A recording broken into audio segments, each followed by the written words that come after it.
Nunggu etongan hari siswa tingkat SMP dan SD di Kabupaten Oku nak mulai masuk sekolah usai libur semester ganjil. Kadisdik Oku negaske bahwa guru yang masih tidak masuk pegawai nak diinjuk sanksi.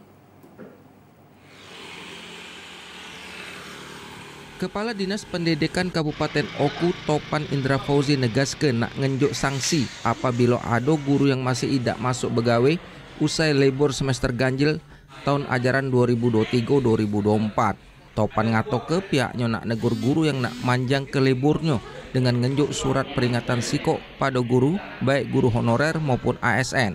Kecuali apabila guru yang mengalami sakit atau halangan lainnya dengan alasan yang masuk akal.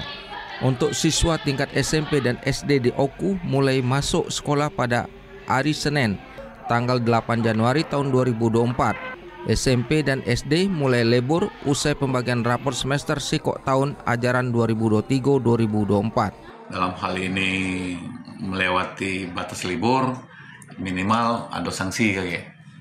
Sanksinya berupa sanksi apa? SP1. SP1. Ya, akan aku terbitkan SP1 bagi guru-guru yang pada hari Senin tadi menambah waktu liburnya. Ya kan? Kita mulai tahun 2004 ini ya di zaman aku minimal ada peningkatan disiplin, kecuali guru-guru yang bawahnya memang dalam kutip ada keluarganya yang sakit, atau orang dia yang tuanya sakit. Atau dia yang sakit, anaknya ada keterangan.